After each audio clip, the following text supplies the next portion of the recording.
Kevin Riley for letting us use his place Yes, here. Riley Auto and Tire, Smokin Guns, LLC. I guess he just opened Smokin Guns. Yes, back in September, 6 months ago. Okay, so Yeah, he you can got come here guns. and get your oil changed or your motor rebuilt and buy a gun at the same place. He got And guns, shells. man, shells, Yeah. hats, Yeah, I mean all it's. kind of stuff in here. Oh yeah, So you just come check it out. It's right here in Mantachie, small Mississippi. town.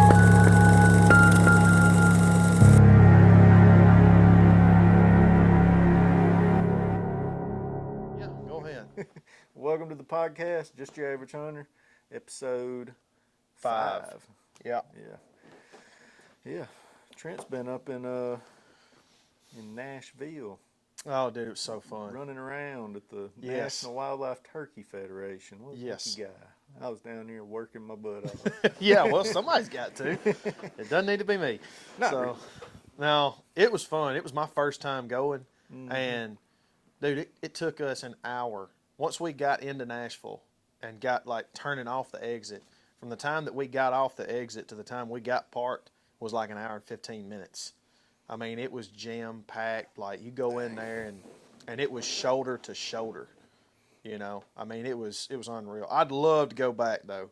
I'll be back next year. Where's it going to be next year? Nashville again? I don't know, man. I've heard that, but I've also heard a rumor about it moving to Dallas. So I don't know if it's going to be in Texas or if it's going to be in Nashville. And don't ask me where I heard it because I can't remember.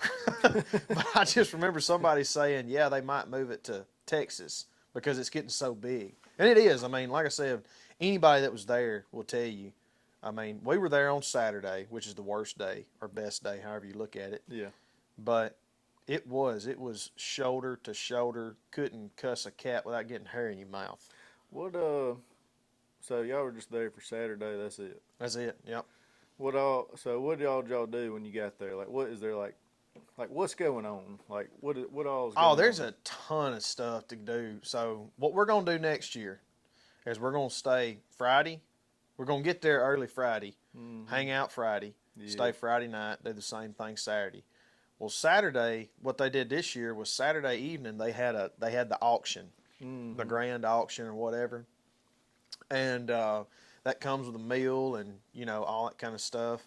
But I can't remember what day they did it on. But they've got stuff like the national turkey calling deal, whatever that is. Yeah. They did the turkey calling competition. Y'all watch that? No, I don't think it was on Saturday. Now, what they did do that was cool, Yeah, I didn't get to see. Yeah, I saw it on Facebook. Yeah, Yep. I Excuse saw me. that too. I saw them that they had a little turkey call competition for them. Yeah. So, but it was cool, man. It was like, you get to see a lot of people like small town hunting. I've watched them a ton. Yeah. I got to talk to Keith and Cody, and 'Cause they're great from guys. Mississippi, right? Yeah, down around Jackson. That's what I thought. Yeah. Mm-hmm. 'Cause I think my brother-in-law has some land that they hunt on. It's like pretty close to there. 'Cause they're around Brandon, out from there somewhere. You know? Yeah. Well, it was cool meeting them. I got to meet Nick face to face off THP. Yeah. And the crazy part about Nick, I told you this before, but he messaged me over Instagram off one of my videos because he saw my 13th MEU hoodie. Mm-hmm. And that's 13th Marine Expeditionary Unit for anybody who doesn't know.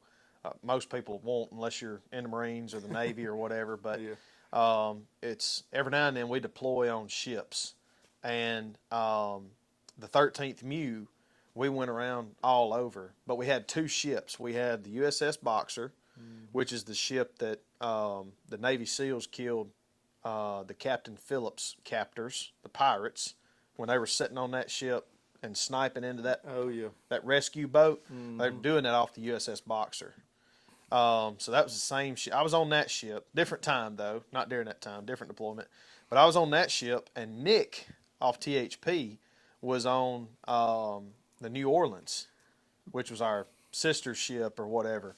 But we had a group over there from our platoon, or not platoon.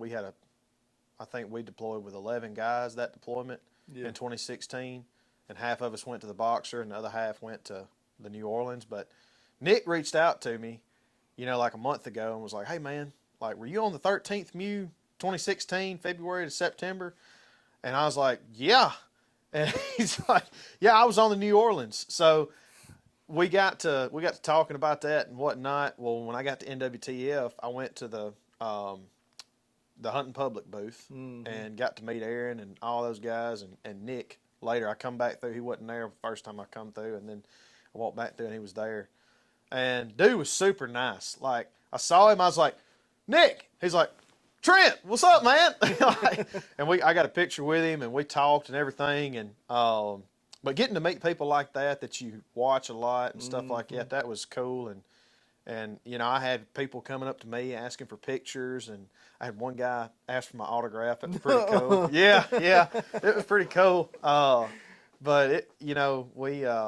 it was a good time. Yeah, it was a real good time. Yeah. Did you meet any like big time people in the industry? Well, I mean, big time to me is THP. So my answer would be yes. I talked to a lot of guys talked to a few guys at the Woodhaven booth. They got one of the biggest booths there. I didn't get to go by and see anybody at Primos or Bone Collector. Like I wanted to meet Michael Waddell. Yeah, I know. That's what I figured you would have met him. Dude, it was so crazy in there, and we had There's probably our a little line boy to meet him too. Well, I don't know. I mean, he was where I met Small Town Hunting, Cody and Keith at. Yeah. They were in the Bone Collector section, but Michael, I couldn't see Michael Waddell in there. But it was so crazy, and we had Arlen. Oh yeah. Right. So it wasn't like, I mean, we had to contain him and hold him and carry him, and it's hard when you do it with little kids like that, and everybody's wall to wall. Yeah. But I didn't do good. Did he like? Yeah, was he cool, or did he like? Freak out some? I mean, he did good. It was so packed in there, he couldn't run around, but he strolled around, or we carried him, or he fell asleep a couple times. But I didn't get to meet any of them, but I did meet Daniel Hayes and Toxie Hayes. I talked to Daniel for 10 minutes. Man, that dude was and Neil, his brother. But Daniel, man, he was a really, really down-to-earth guy, and I can see whenever I'm sure it won't happen for a long, long time, but whenever the reins do get turned over to him and his brother from their daddy for Mossy Oak, that company ain't going nowhere. Oh yeah. I mean, it's it's just it's kind of sad to say, but guys that are around our age, you just don't meet a ton of them, especially that come from money. Yeah. That are down home, genuine seaman fellas. Yeah. But I got to meet him for the first time, and I guess you saw Cuz too. I didn't. Really? I was texting him, and I was like, "Hey man, I'm here. Like, where are you at?" And he said, "I'm running all over the place." So we didn't get to meet up, but but that's understood. I mean, he's Cuz Strickland. He's Cuz Strickland NWTF, man. He's not saying, "Oh, Trent Ellis is here. Let me move y'all." No. So, but it was fun. Heck yeah. Yeah. I know. I have to go next year. Yeah. I have to go next year. Oh yeah. It looks like a lot of fun. Yeah. And we're going. So today is the 21st. I'm leaving tomorrow night at midnight. So Thursday night, Friday morning, whatever you want to call it. Technically Friday at midnight, but going to Texas, Mahia, Texas. And that's going to be fun. So we're supposed to be doe hunting. They've got a bunch of does that need to be killed. Yeah. So we're supposed to be doe hunting and hog hunting at night with thermals. Yeah. And may even be doing quail hunting in the morning times. Yeah. But it's going to be. I've never been quail hunting. I ain't neither. And I've never been hog hunting at night with thermals. That's what I'm most excited about. Yeah, that'll be fun. But by the time this episode is out, yeah, y'all should be able to go to my YouTube channel, Trent Ellis. It's my name, and see this video, because by the time this episode's out, it should already be out. But yeah, I'm gonna get some good footage on that. Try to, at least. And I got this new phone. It's all going to come from my 15 Pro here and GoPro. So is Trey going with you? No, see, he's not going because So my brother was Oh, going to yeah. go, but my nephew, Forgot about that. Yeah, yeah, he's doing better though, ain't yeah, he's doing a lot better. And for y'all that don't know, my nephew was attacked by their pet tomcat, and when it went grabbed onto his face, it like cut him real bad behind his ear, right there separated. Just they had to stitch his ear back onto his head. Woo. And cut him real bad, like right here. That thing must have had some daggum claws on Yeah, it. yeah. Golly. But no, after that, scary. now Trey and Lori Beth, they got a lot on their hands, and you know, they still calming down from that. So this is going to be a singular trip to Texas, and you can't take off. I know. So, I know. but Yep. So it's gonna be fun though. oh yeah. I bet you'll see some. I don't know. I wonder if you'll see some bucks or if they'll be shed already. You know, I don't know. Texas, the rut's like usually like November, so I would say maybe. Well, this place is around Waco. So it's east. I don't know. Yeah, I don't know. Yes, it might be more like kind of like here rut wise. I don't know. I don't know. That'd be cool to see some giants though. It's gonna be the first time that I go to Texas Is it low? and hunt. Is it a? It's not a high fence. No, it's on a big hunting club. Yeah, because those places out there are like 30,000 acres. You know, a lot of times. That's what this is. Yeah. I think they've got 2 or 3 properties. I don't know if they want me to say the name, so I don't know why they would. But it's like a private hunting club, and costs a good bit of money to get into. Yeah. And but it's 20 or 30,000 acres split into 2 or 3 different places. Yeah. And he sent me a video of the lodge. He sent me a picture of a deer they had on it last year, which is a giant. Yeah. But can you imagine having 20 or 30,000 acres to hunt? that would be insane. I know. Which down there, I mean, Texas ain't like, you know, this kind of country. It's more open shrub, like that shrubby type stuff. There probably ain't in East Texas. I mean, no, it's pretty shrubby. Yeah. I so it'd be like having a bunch of crop fields, you know, where 30,000 acres probably don't seem as much as it would like 30,000 acres in the forest. Dude, it's still 30,000 acres. It's a lot, but like that's a lot of freaking land. No, I know. That's like you look that way and yeah, you can't I still own ends. that. Like you can't see where it ends. Yeah. Yeah, we have 212 acres and you can't see where it ends really looking. That's crazy, man. Yeah. Can you imagine the deer management, turkey, like the management that you could do? You could do whatever you wanted to. Not have to worry about neighbors. Oh, yeah. You know? I mean, the only thing is like 1,000 acres in from your property line. Yeah. You would, but everything inside you're going to have a bunch of stands on that property line. Oh, gosh. Yeah. So, and he told me that the guy that manages the place is going to be setting us up where the bucks come through. Oh, yeah. And because that's where a lot of the does hang out, and that's what draws in the bucks. And so I'll be able to see if they've dropped their horns yet or not. I don't know. Maybe if we come up on like a shed or something like that. Sheds. I was gonna say maybe he'll let me keep a shed or something like that. That'd be pretty cool. Yeah. But I wonder what the deal is with that. Like if you're on somebody's property and you're shed hunting and they invited you. Well, I mean, I'm gonna say if they let you keep it, they let you keep it. No, I'm saying like, what's the proper thing? You know, like, do you get to keep it, or does the landowner like, I'm keeping that? You know, what's the right etiquette? I think it's one of those things. Proper etiquette would probably be grab the shed and give it to them. And then if they say no, you can have it. You're like, all right, thank you. Just pick it up and just start walking with it. Yeah. If they never say anything, then it's good. We're gonna. Yeah, that wouldn't be proper. Yeah. Probably depends on how big it is. Yeah. Like if you came up to our place in Tennessee and me and you walked the whole thing and you found like the biggest buck I was hunting last year, I'd be like, gotta have can that. I really have that? Yeah. I'm sorry, buddy. I think I'm gonna keep it. Yeah. Speaking of y'all's place up there in Tennessee, how many birds do you get in Tennessee? 2, I believe. 2? Mm-hmm. Is it set up? It used to be 3 or 4, but now it's 2. So is it set up like you have a certain amount of time to kill one bird? Or if you kill a bird during this time, you got to wait so long to kill another one? I don't think so. I can't remember what state that is, but it may be Indiana.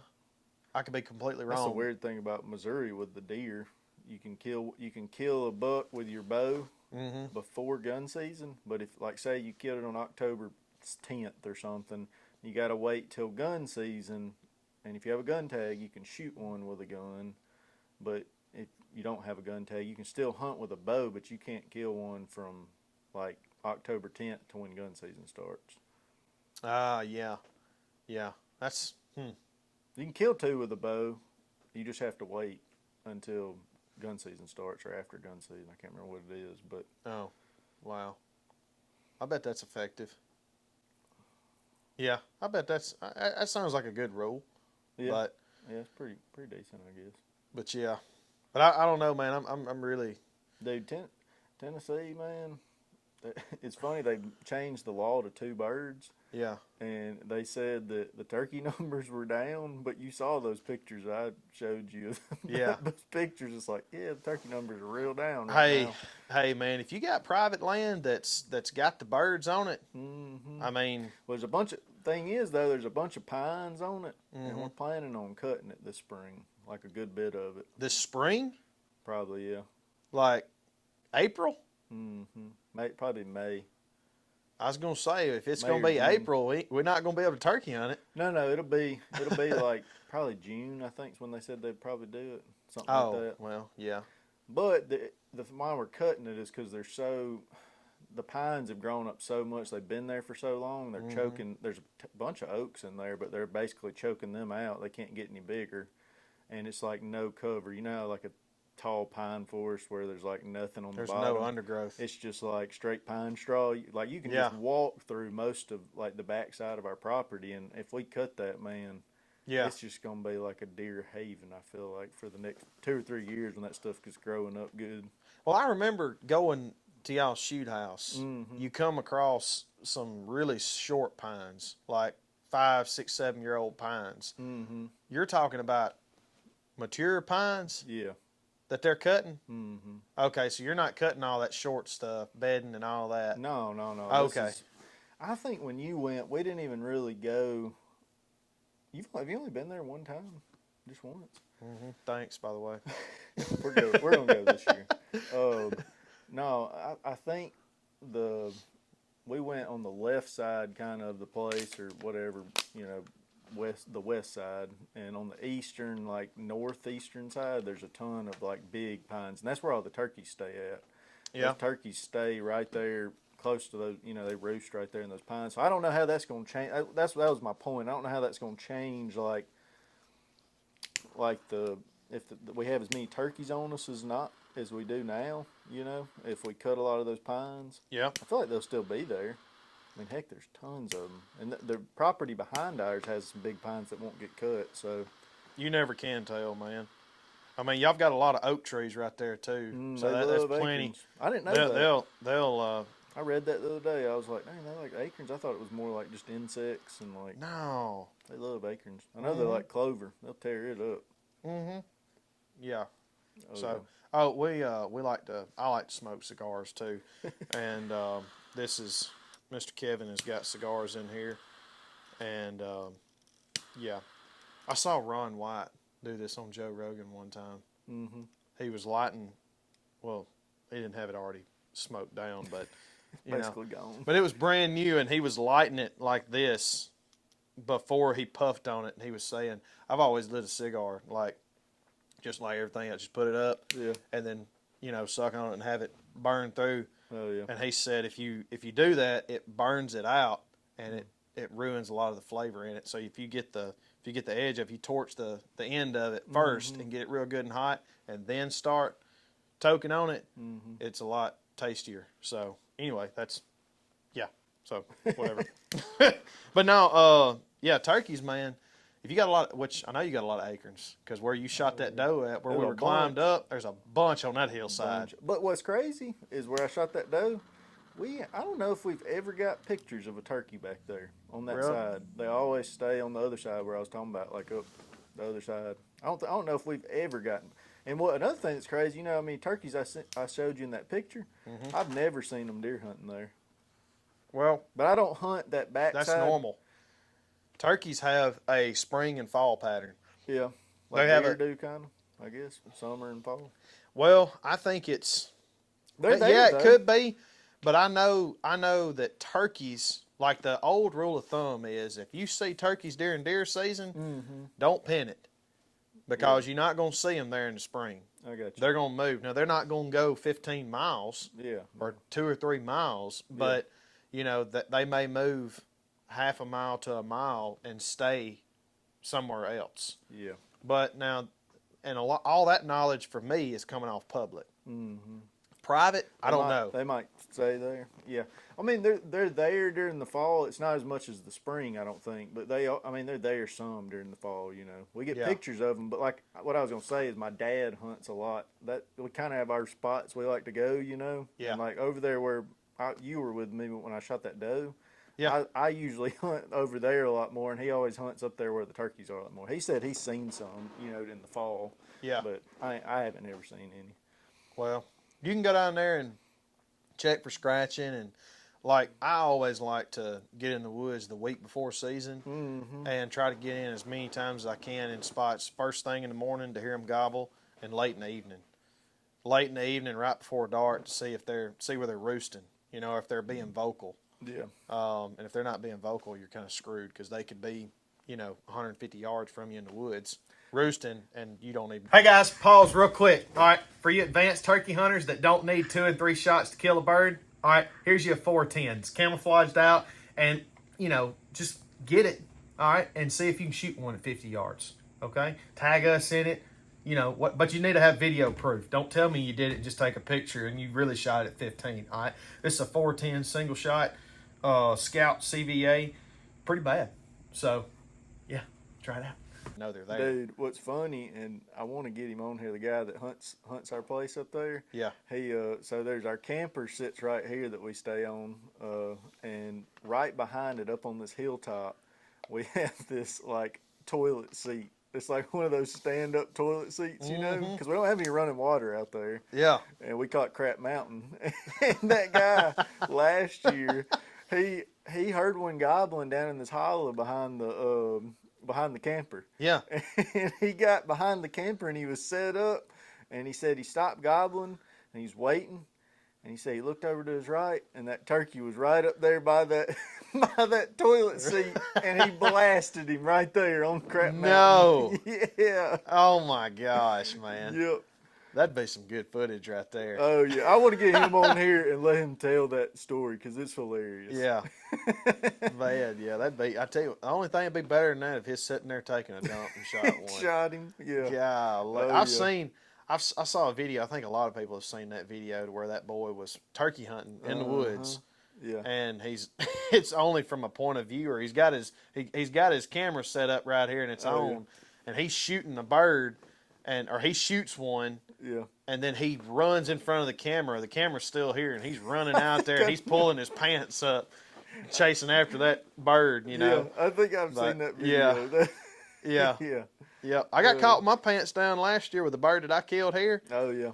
Man, I was hunkered over in front of that truck, and about to let her fly, and I hear, "Daw!" right there behind me, and I'm like, "Oh, well, we can wait on this for a minute." Dude, I was on some public land up in Missouri, and I was walking to my stand, or I think I was going to put a stand. No, it was during deer season. I was walking to my stand, and it was real steep stuff. It was like this big ridge, and I was having to walk, and I go down, go up, go down, and go up. And I got to this one valley, it'd be like a saddle. Those deer love those saddles. And there's always, if there's a bunch of trails right there, there's always a big community scrape right there on the saddle. Yeah. And I get to the saddle, and there's this huge scrape right there. And I'm like, dang, that's a big scrape. And I was like, I'm going to pee in it. I was peeing like all the scrapes, And I was fixing to pee, and I looked to my left, and there's a cell cam on the tree right there on it. Oh. I never unzipped my pants. I was supposed to say I never unzipped my pants. I was just thinking, like, I could probably pee in this, because I had to pee already anyways. And I looked over there, and I was like, yep, glad I didn't do that. You should have done it. Should have given him the full show, man. Yeah. I bet that happens more than we know in the public land woods. And it's the worst too when you got a camera on a place and you get a picture, especially with a cell cam now, Of and you're like, somebody. oh, got a picture, and then I look, and it's a darn video of a guy setting up a dadgum camera on the same scrape I got a camera on. It's like, man, can you not see? Pick a like, different scrape. There's yeah, probably another one at least 20 yards away. Yeah, yeah, come Golly. on, dude. That's some bad etiquette right there. Oh, It's my man. scrape. Yeah. I made this scrape and peed in it, dadgummit. Yeah. Yeah, that's the only thing about putting cameras out too. It ain't the only thing. It's another thing about putting cameras out on public is it gives you spot away. Mm-hmm. It lets people know that there's somebody else in here hunting, which could be good or bad. But I know you hope that maybe they'll be like, no, I'm not gonna hunt on this, like on top of this guy. You know, like me, like if I was walking in on some public, and every time I've been on public, if I find somebody's stand, I usually am like, well, I'm not gonna hunt like right on top of this guy. Like I'm gonna move. yeah, but there's a bunch of people that No, are I like know. right the opposite. They're like, yeah. oh, Yeah. let's pull the SIM card Yeah. and not give it back, That's not ever probably- come back, put it. Yeah. That's probably more of the majority there. Oh yeah.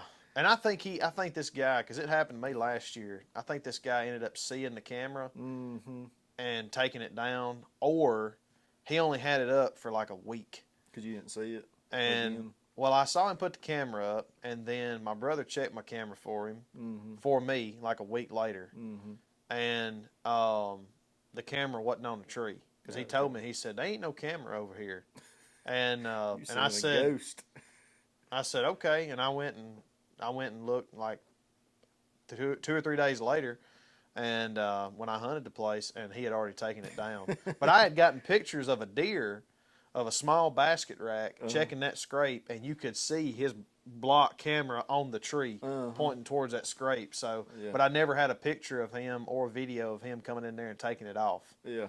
So I don't know if he ended up seeing the camera and said, well, I'll just put it here anyway and for a few days or what, but he didn't keep it on there long, and but no, man, we've had multiple times where you put a camera out and you come and SIM card is gone. Yeah. Or on the ground, or So yeah, we had 10 or 11 stolen. So this is what happened last spring.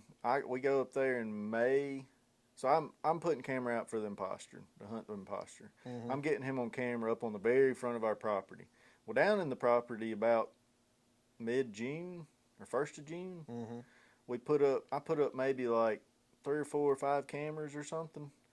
And I went back and checked them the next week, and I checked one of the cameras, and all the batteries were gone. And I was like, what the heck? All the batteries are gone, and the SIM card or the SD card was gone too. And the camera was just there, and I was like, that's weird. I was like, why would they take the batteries? Like, you know, why didn't they just take the SD card? They took all the eight double heads.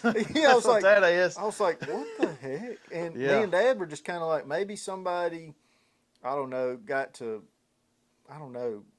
walking and got on camera, and they, I don't know, you know, they just got in front of that one camera, and they were like, oh crap, and took the card, you know. And we didn't think nothing of it. So a couple weeks go by, and we're like, it's probably been 3 or 4 weeks, and we're like, let's put out the rest of our cameras. You know, it was like the end of June, I think. We're like, let's put out the rest of our cameras so, you know, we can get them all out for the summer.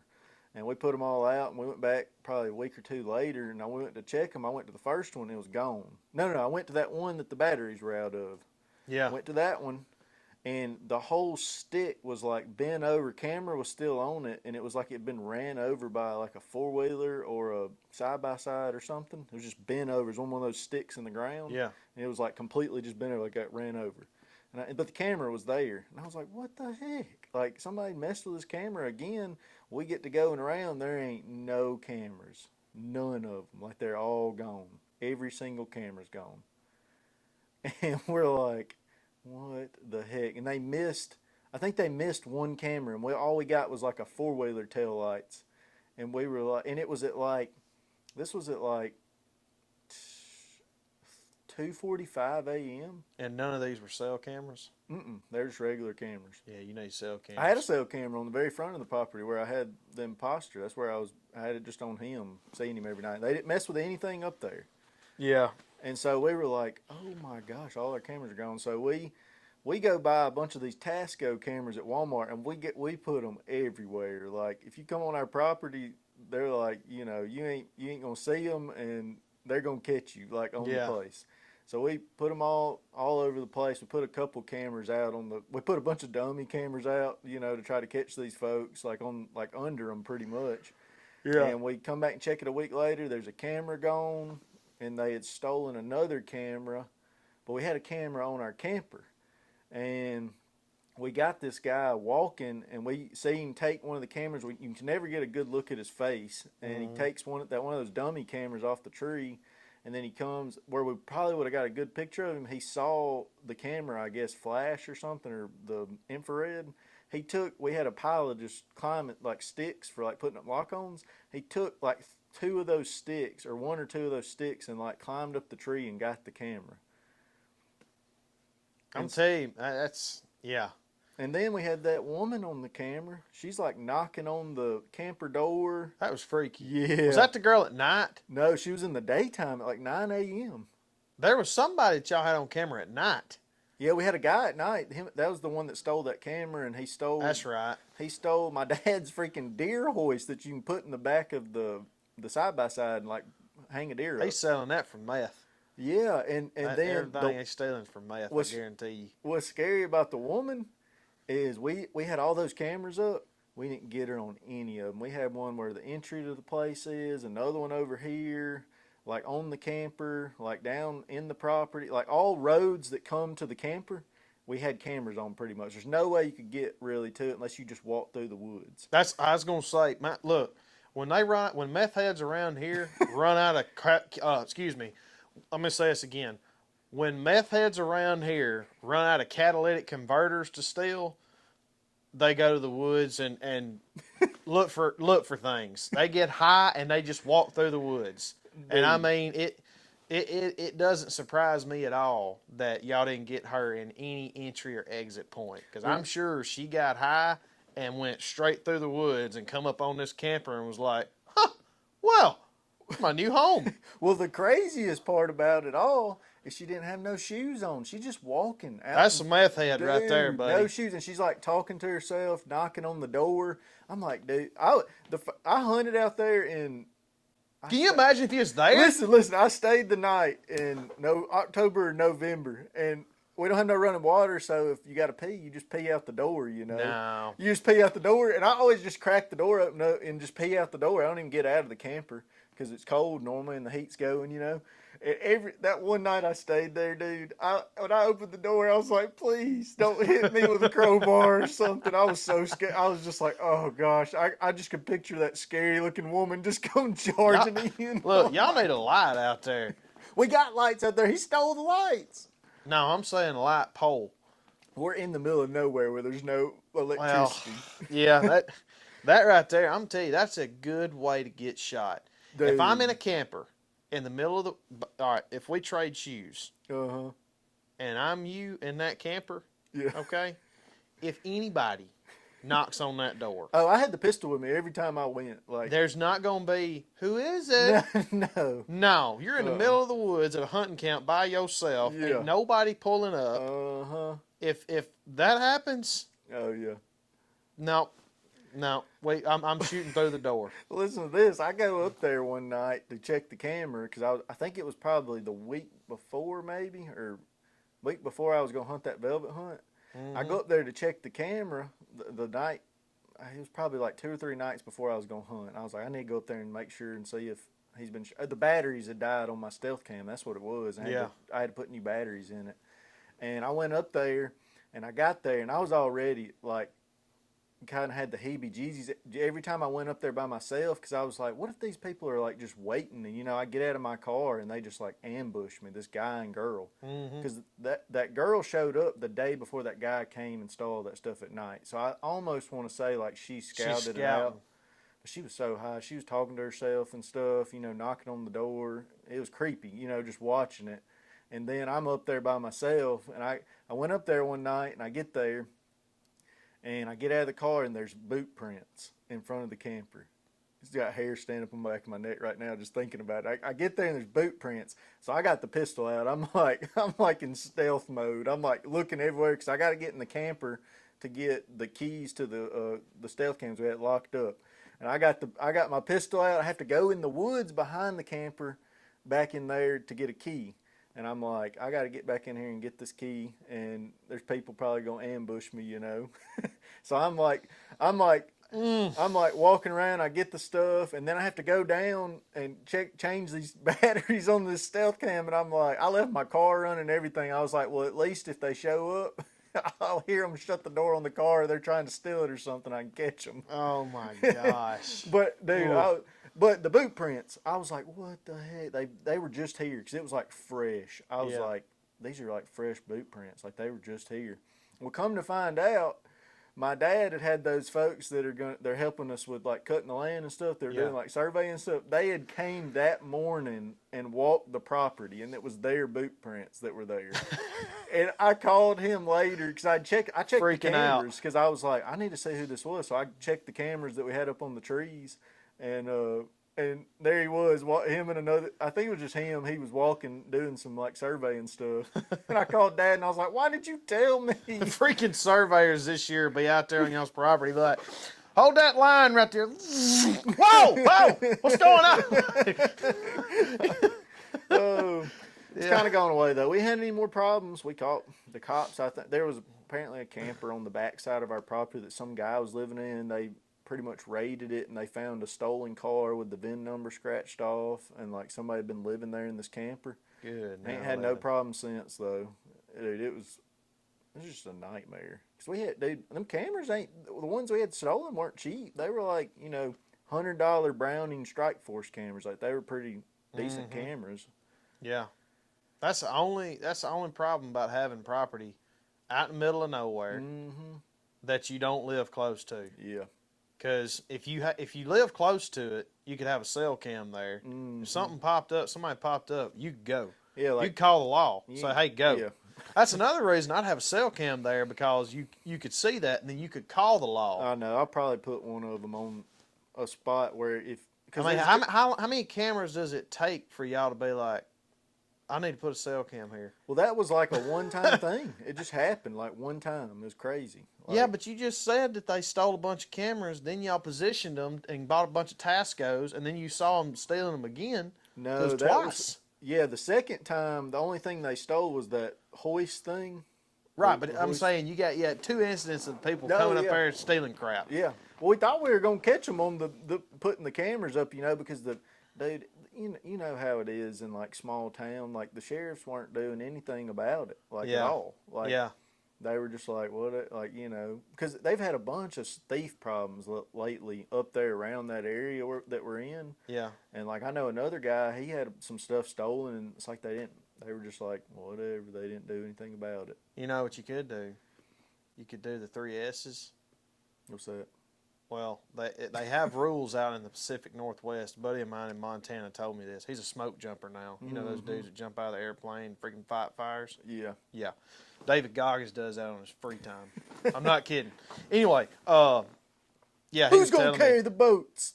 Yeah. Dude, you scared the piss out of me right then. I was like, anyway, no, he told me, he said, out here in Montana, because we was talking about hunting in the woods and mountains and everything with wolves and cougars and bears and everything. Them cougars. Ooh.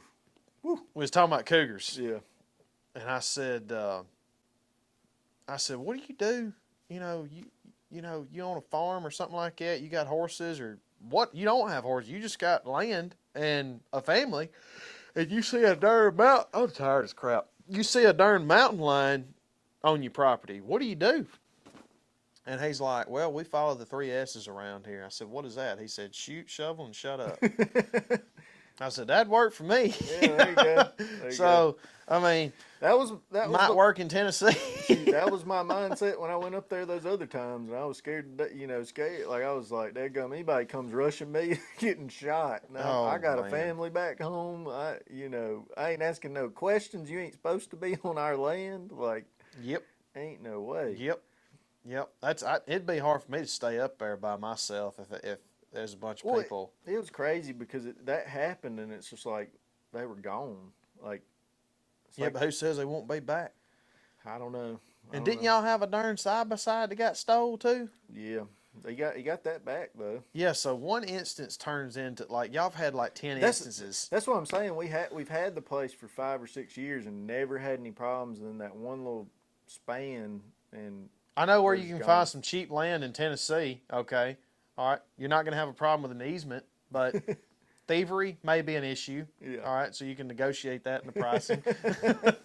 Yeah, yeah. But no, I mean, I think they're gone. Other people around us got stuff stolen too. It was like all in a one night thing.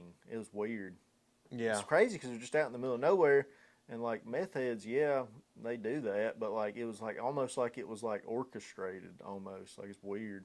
But they were. you've got a community of meth heads. They just orchestrating And thievery. Yep, they're like, Yeah. all right, y'all are hitting this part of the county this week. We're gonna go over here, and yeah, It's like the meth heads that were like really smart and dropped out of school because of it, and they're just like smart meth heads. yeah, yeah. I don't know, dude. It's Yeah. crazy. That's I that's don't even all. know how we got off on that. I don't know. Some about camera placement or whatever. I don't know. We was talking about you was talking about peeing in front of that camera or starting to pee in front of the camera, and then we started talking about yeah. But Okay, well, yeah. Oh, and I got figured out I got drawn for Kansas turkey oh hunting. yeah. So I'm gonna be going to Final Destination Outfitters with Matthew Newton. It's his place in Kansas, and me and my buddy John are gonna go to that and see if we can't get a couple of birds on the ground. That'll be April the 29th through May the 1st. Be doing 3 that. days. Yeah. So hopefully, hopefully we're there April 29th and coming home on the 30th. There was some big turkey, some gobblers at Indiana at that lease that we have. I guess we technically have it through May. Indiana is a very, from what I'm hearing, underrated state all around. Turkeys and I sent deer. you those videos, didn't I, of those turkeys with them long beards? Yeah. There was 2 of them. Yeah, and they got had, the cotton ropes on them. woo, Yeah. them son guns were some studs. Yep. I'm telling you, man, Indiana's one of those states that I really want to venture off into over the next few years. There's a bunch of public land right there we could go hunt. Yeah. There's like probably 15 miles from us. Mm-hmm. There's like a huge public land area. Like Yeah. I'm talking about, like I think it's like close to 10,000, 15,000 acres. Yeah. It's a big spot. Yeah, I would like to go there because I'm gonna tell you, I love turkey hunting more than anything, but turkey season allows you to deer scout too at the same time. And there'd be some big bucks there, I think. And I already have an in because we stayed at this place. We pulled in one night, and my dad wasn't with me. I went up there by myself, and I pulled into this driveway to where we were staying. All right, guys, another quick pause. We got a Winchester Super X pump 20 gauge, fits up to 3-inch, chambered 3-inch, 24-inch barrel, covered in mossy oak obsession. Not bottomland. It's something, I don't know. But it's a pretty sweet pump gun, okay? This is more my style because I got more than one shot, all right, and I need that because I ain't killed that many birds. But sweet gun, it's light, and looks pretty smooth. So, yeah. And I'm pulling in. The headlights hit this yard out in front, and there's this just huge 135, 140-inch 8-point just standing there with a doe, like tending this doe. Where's this at? In Indiana. Oh, Yeah, and pull in, and what's crazy is where we were staying. That public land I was talking about is right behind it, so you could literally hunt where those deer probably went back to. Maybe you could get pretty close, I mean, so I know there's big bucks there. yeah, It's probably a couple miles back behind that, but it's not far. yeah. Well, that'd be something good to check out in the future. Oh, Yeah, yeah. sure would. Yeah. And Indiana, I think, is one of those states it's cheaper. Oh yeah, it's $260, Yeah, see, maybe that's $240. yeah. See, I'm wanting to go back to Kansas at the place that I'm going turkey hunting. Mm-hmm. I mean, unless something happens, and for whatever reason, me and Matthew don't get along, or what, which I don't. I've talked to him a bunch on the phone, and seems like a really good dude. But I would like to go back to Kansas, put in for the draw because it's I think it's a little bit easier to get drawn there than it is like Iowa or anything like that for deer. But if I get drawn for that, I'd like to go to back to Kansas, and I'd like to go back to Kansas and deer hunt this year. And Matthew told me the license, the tag for a buck is like $450, just one deer. Mm-hmm. And he said, yeah, Kansas is one of the most expensive states to hunt in. So Besides Illinois. yeah, Illinois is like what, It's a $560 or lot. something. And that's just for the bow tag. You can get a gun tag, and then it's another like $600-700. Man, I don't know. That's That's a lot. that's a lot. Shoot, Tennessee, out of state tax 305, which I think's kind of expensive for Tennessee. You know. Yeah, Shoot, it is. Mississippi's is 300, I think. Yeah. For Yeah. non-res, that's right. Yeah. Yeah. But now with Mississippi, You get $3. you get $3 and 5 does. Yeah. Like, I mean, you kill 8 deer, and And 3 of them can be bucks. In Tennessee, I think you can kill 3 does a day. No. Yeah. 3 does Good a Lord. day. Yeah. 3 does a day. Uh-huh. God. Well, I ain't never done that, but yeah, that's, it's a little excessive. yeah. Well, your average hunter can't afford, I mean, you can afford one trip a year, Yeah, yeah. and that's the thing that goes into these trips, man, is, people think about, well, that's just $500. Like, I spend $500 on, this and that, blah, blah, blah, blah, but it's like, well, you got to account for the gas getting there and back, your stay while you're there, your food, all right, and then you got to take into all the licenses and stuff like that. If you drive 7-8 hours to a place and you're driving a pickup truck, your gas is going to cost there and back $400 or $500 at least. Oh yeah. And if you stay there 5 days, if you're not staying in a lodge, that's going to be another. If you're roughing it and camping, Yeah. that's. Hey, we found me and Dad went up there. We found this one. I think it was a motel or a hotel. It was on like a Wednesday night, I think. Because we went up there and hunted Thursday, Friday, Saturday, Sunday. That Wednesday night and Thursday night, it was like $37 a night. In a roach motel? No, it was just a regular hotel, but on the weekend, There's no regular hotel. It's $37 a night. I swear, it was probably not like a Hampton Inn or but it wasn't like a crappy motel. Like, it was decent, And it was like 30, but this is the thing, it was $37 on like Wednesday night, and then it might have been like 50 something on Thursday, and then on the weekends it was like more like 80 to 100 or something. Dude, this sounds like a regular motel that people get killed in every day. It wasn't that bad. There wasn't nobody up there. It was in the middle of nowhere, Indiana. But yeah, you probably could have. I don't know if I trust. I'm gonna reserve the hotels when we go places. I don't. Hey, yeah, there is no way. It slept good. Have any of y'all ever stayed in a hotel for $36 a night that people are not actively being tortured in? Okay, please leave a comment there. All right, because there's no chance. All right, we did hear some yelling. Yeah, there's human remains on the premises that you stayed at. Like, the weekend's $80. Like, come on, man. Like, that's a Monday night rate at a bad place. Like, it slept good. Yeah. We drove like 10 hours after work, so we basically stayed from like 3 o'clock to 7 a.m. So Yeah. at the peak time when we probably could have got murdered. Yeah. If I was going to places by myself, I could do what like Jeremy and Daniel do on Do It Yourself Hunter, or even sometimes the hunting public guys do, stay in their car. Mm-hmm. But you take somebody else, you go 2 people, you either got to have a stupid big vehicle that you can sleep in comfortably, or you just rough it, and I'd rather just rough it, to be honest. yeah, I mean, well, you say that, but I mean, if you go and hunt somewhere for 5 days and you're out in the woods, tired as all get out 4 nights, I mean. Yeah, you got to find somewhere to take a shower. But that's what I was saying as far as like cost. You go somewhere. It's a lot. It costs a lot of stinking money nowadays to do anything. And but the average especially, person is working a job too. You can't take off. yeah, You got one trip pretty much. you got one trip. You got one trip. If you're lucky enough to have a job that's flexible where you can take off 3 or 4 days, 5 days, but your boss ain't gonna let you take off 3 times 5 days, in a Yep. 2-month span. Yep.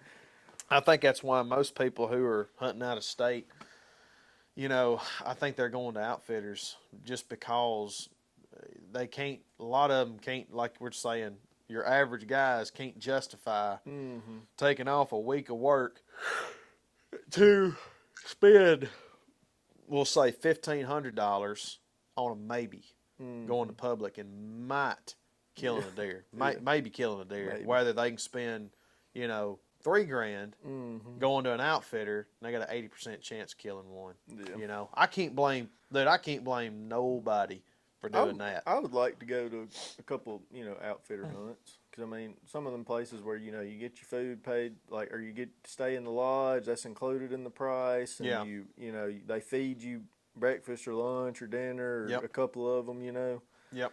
And they kind of have stands set up, and they're like, we've Yep. been getting pictures of this buck here, and, that kind of stuff. Just the only thing that would suck about the con of it would be like who's been hunting the stand the week before, for every day or whatever. Well, if the Lord blesses, my channel enough and your channel and this podcast enough, I would love to be able to take one of those hunts a year, 1 to 2 of those hunts a year, and then the rest of the time, I'd like to be hunting. I'd like to have enough time and money to go and hunt multiple states for turkeys and deer on public land. I'd like, because public is just it's a challenge. I like being able to say, all right, we got this area that we can go hunt. Now let's go out here and scout and see what we can come up with. Which my buddy Chase, which we'll probably get on here, he's close to Cincinnati, and he's scouted out a bunch of places, and he said we'd come hunt with him next year. Is this Chase boy that I met from Pontotoc? No, that's a different one. This boy that you were in school with at St. Louis? I was in school at State with, and then Okay. kept in touch. He ended up dating a girl from up there in St. Louis, so he ended up moving to St. Louis. But we did a bunch of hunting on public in Missouri, and it'd be fun. Places he hunted last year, he said, he saw some good bucks, and it was just like any public. It got hunted hard, but it'd be fun. Ohio's one of those states that it ain't no joke. It's cheap too. Is it? It's like $240 or $260. Really? Indiana or Ohio is $240. The other one's $260. I'm gonna tell you what's bad. I want to be gun hunting these states. Yeah. Everybody goes and bow hunts them, and hey, that's good.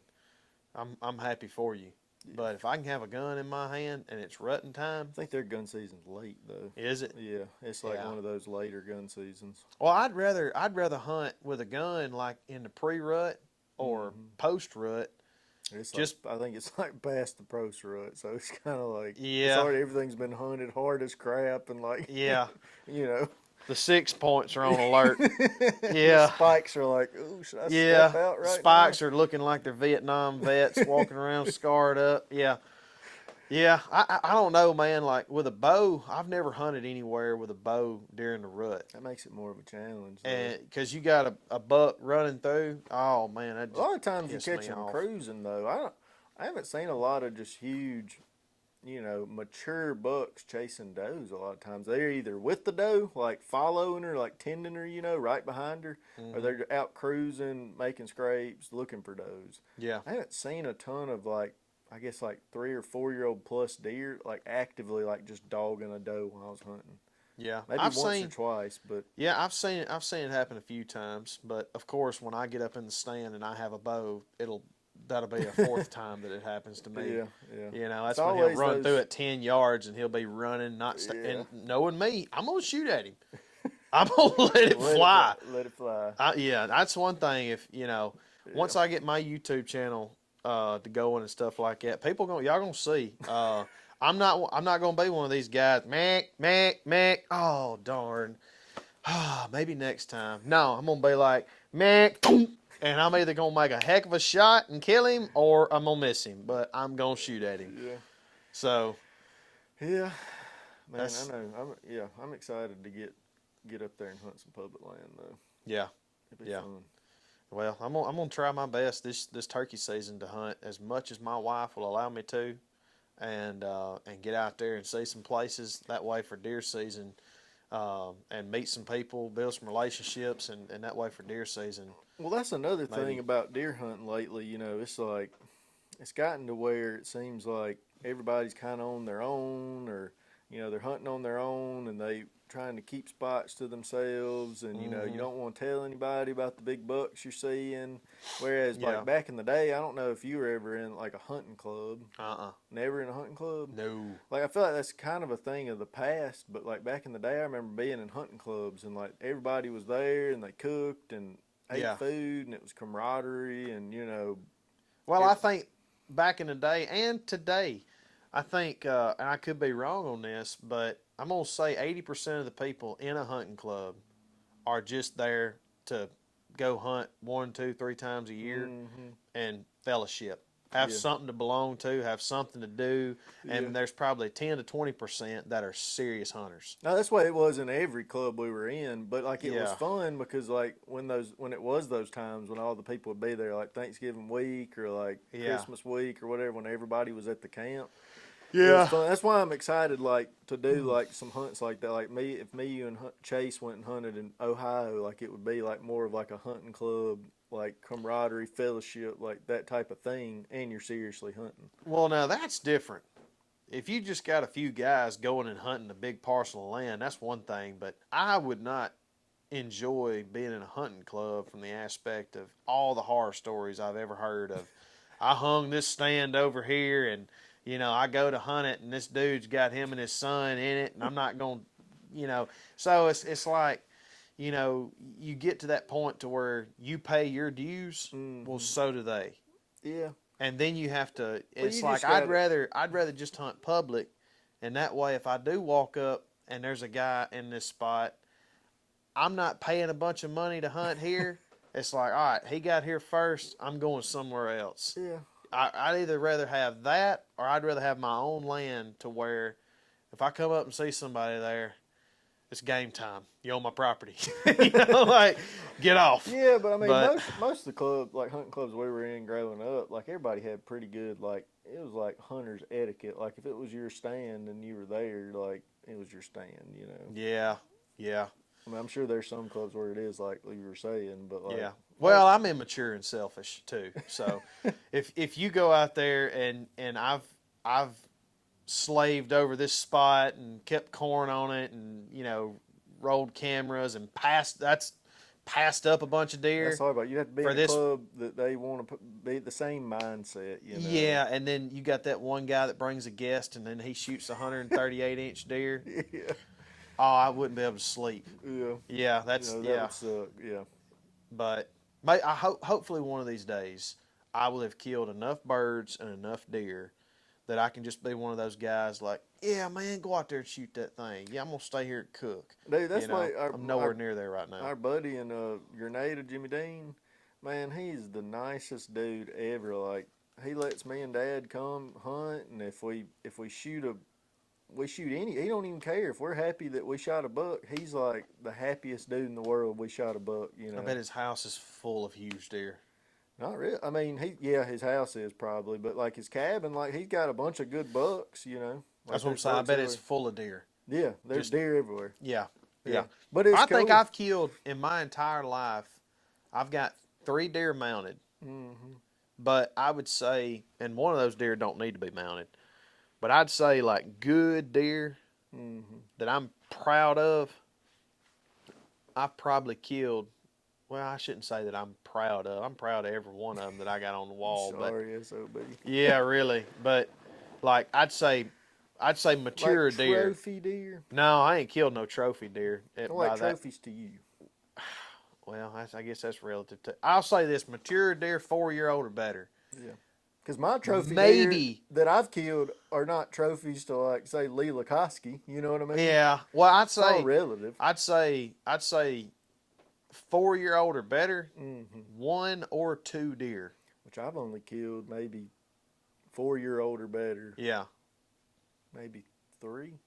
Or Yeah. Maybe 3. A lot of them are 3-year-olds. You know, all the ones I got in my Yeah. shop. Maybe the one behind that's always behind me is he was a 4-year-old, and the one behind you normally, I think he was a 4-year-old. He might have been a 3-year-old. Maybe. Yeah. Well, and I've told you this before. I don't care for 2. All right.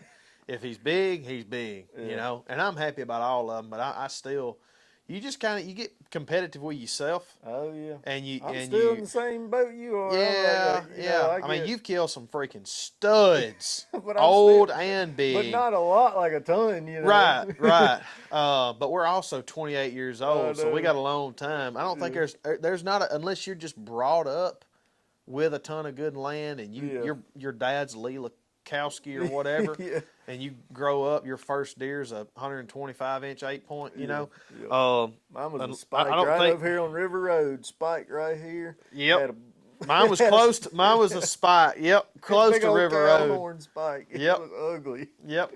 It was probably 7 years old. And dude, we were so proud of that thing. Yeah. I remember I had a picture of me holding my 243 with my foot on the rib cage of it, like you were killed a giant. Dude, yes.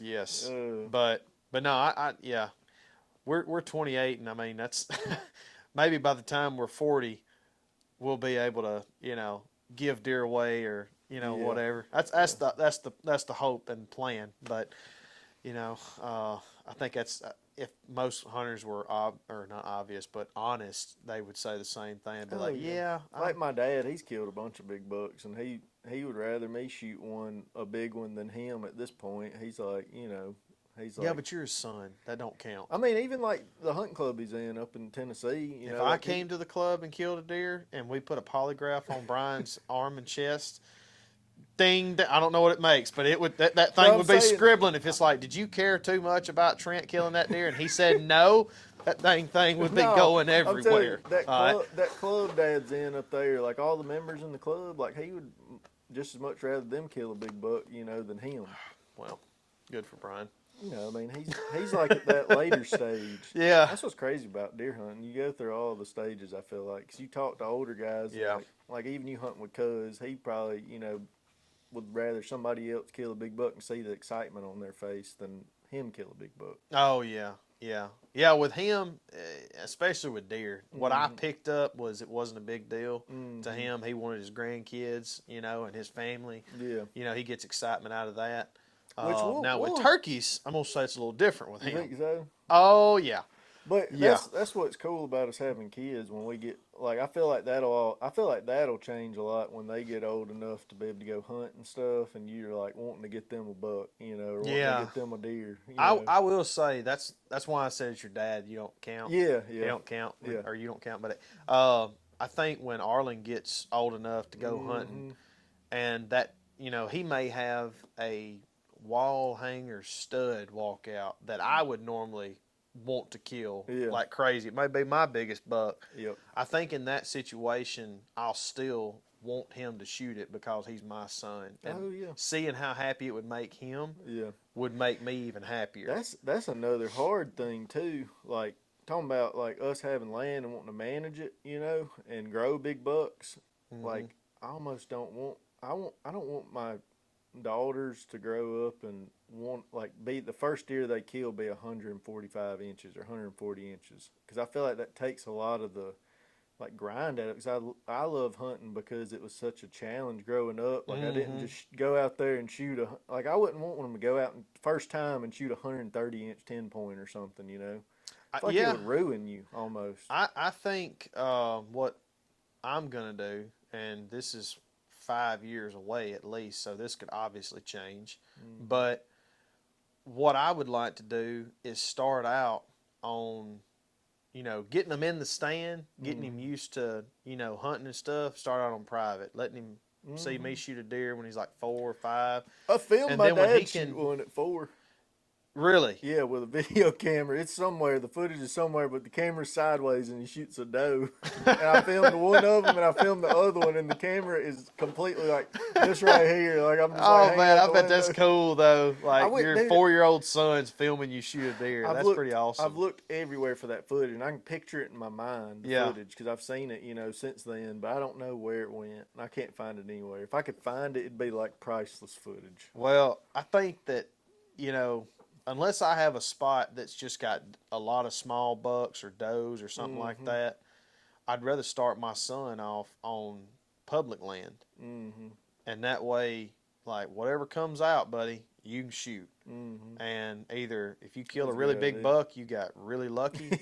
But more than likely, you're going to shoot a doe or a little bitty buck. Oh yeah. And mainly hunt public because, like you said, that way, he gets to see, hey, when we go out, we're walking half a mile to get to our spot, or a Yeah. mile, and we may not see anything. Yeah. And then we're going to come back empty-handed 10 times, and then the 11th time we're going to see 4 does. At the same And, time, you though, know, it's like so- a balance because you don't want to take them the first time and not see anything. I feel like it's like the extreme and extreme. You want to go and like at least see some does or something. The first time where they're like, "Oh, we saw deer." Like Yeah. then maybe the next time you don't see anything. That's okay. It's like this is what happens sometimes. You Yeah. don't see anything. Yeah. But that first time, you're like, I don't know, because I took Shelby hunting up in Tennessee last year. Not this last season, but year before last. And we went in December, and it just so happened it was like 70 degrees, December 27th or 28th that day we went. And we got up there and didn't see a single deer. I checked the cameras later, not a single deer on any single food plot on that place. And you know how many does and stuff are up there? Didn't see a single deer. Yeah. That's one of those things that when you don't want somebody to come hunting with you, you take them on a really hot day during bow season and don't take a thermocell. Yeah. Just like, let's go to the bottom. Yeah. Yeah, we're gonna go to the river bottom and well, it's 85 degrees, but they might move. They might. They get toted off with mosquitoes, walk them about a mile and a half. They won't ever ask to come back. Gosh, I know. But anyway, man, it's 10 o'clock. We got to get going. Yeah. I got to get rested up, and I like I said, I'm leaving tomorrow night. I'm leaving in 26 hours. headed to Driving through Texas. the night. Driving through the night. So, yep. I'm Well, gonna kill some catch stuff. this on. We're putting them on YouTube, putting them on Spotify. I'm gonna try to get this one probably on Apple Podcast, hopefully. So, Okay. and then we'll have them all 3 on there. If you like it, subscribe. Whatever, like it, whatever. I don't know what you do on Spotify. Well, if you're watching this late into the game, You're a true follower. you are a true follower, and we appreciate you. Yeah. So if you're not subscribed, I would appreciate if you would subscribe. Yeah, please help us But out. yeah, we love you. Okay. Anyway, that's weird. But yeah, so cool. Yeah, I got to get out of here. Thanks to Kevin Riley for letting us use his Yes, place here. Riley Auto and Tire, Smokin Guns LLC. I guess he just opened Smokin Guns. Yes, back in September, 6 months ago. Okay, so Yeah, you got can come here guns. and get your oil changed or your motor rebuilt and buy a gun at the same place. He got and guns, shells. man, shells, Yeah. hats, Yeah, I mean all it's kind of stuff in here. oh yeah. So Just come check it out right here in Mantachie, small Mississippi, town Mantachie. Yep. Yeah. Yep. But anyway, all right, We'll see we'll y'all. see y'all. See y'all next time.